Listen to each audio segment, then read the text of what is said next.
Unahin natin ang lalawigan ng Camarines Sur, state of calamity na po doon dahil sa paghagupit ng bagyong Nina. Mula sa lungsod ng Naga, nakatutukoy si Joseph Morong. Joseph!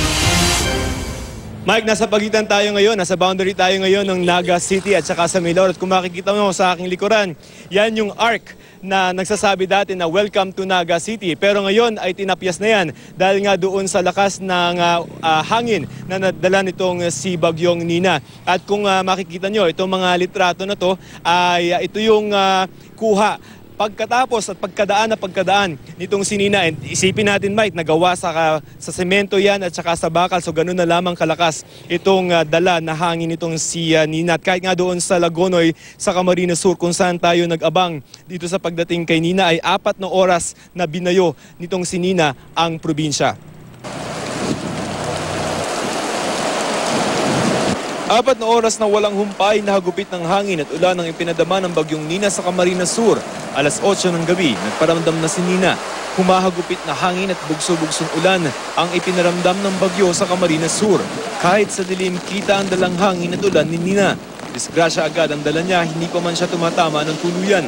Nabagsakan ng puno ang sasakyang ito, mabuti na lamang at mabilisan nakaresponde ang Municipal Disaster Risk and Reduction Management Council, Philippine Army at mga volunteer.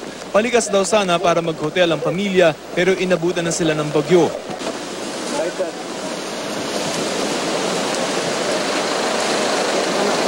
Mag-aalas 9 ng gabi, sabay na ang malakas na hangin at ulan. Andito na si Nina. Yan, diyan ka na sa pagitan.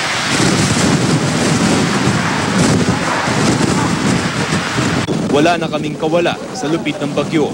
Tayo po sa pagitan, delikado na yan. Malilipat na eh. Pasado alas 9 na ng dito sa Lagonoy sa Camarines Sur. Ramdam na namin ngayon sa mga oras na ito yung pinakabugso ng hangin at ng ulan na dala nitong si Bagyong Nina sa probinsya. Sa gitna ng pananalasa ng bagyo, may mga pamilya nag-evacuate pa rin. Tinatakasan si Nina pero walang balak manahimik ng bagyo.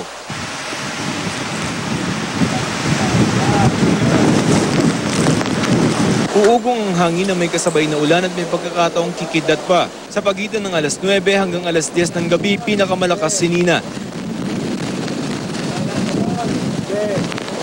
Sinunod naman ni Nina ang Naga sa kuhang ito ng GMA Kapuso Foundation na nasa Naga.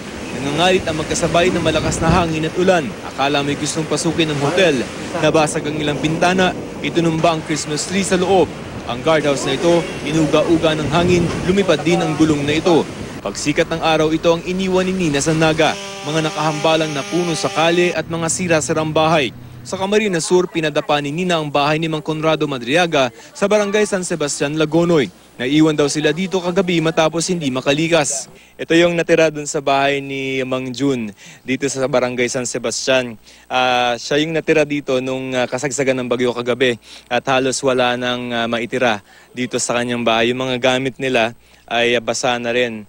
At ang sabi sa atin ay gigibay na to para makapagtayo ng bagong bahay na lamang.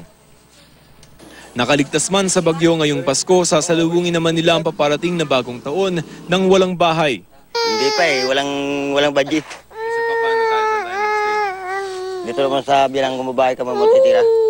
Sa San Antonio, dapa rin ang bahay na ito sa may highway.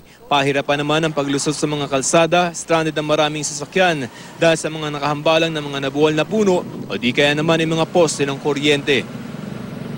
Mike, Vicky, maagap itong ating GMA Kapuso Foundation dahil pagkadaan itong si Bagyong Nina sa Camarines Sur sa Lagonoy ay nakapamigay na agad ang GMA Kapuso Foundation na mga relief goods, mga bigas at saka mga delata sa tinatayang 292 na mga pamilya o aabot sa 1,000 mga katao na galing yan sa 5 mga barangay doon sa Camarines Sur. Ang sa tala ng PDRRMC ay 2,500 ang totally damaged houses at ang apektadong mga pamilya ay aabot sa 330,798 o 986,000 na mga individual. Yan yung mga pinerwisyo nitong si Bagyong Nina. Mike, Vicky. Maraming salamat, Joseph Morong.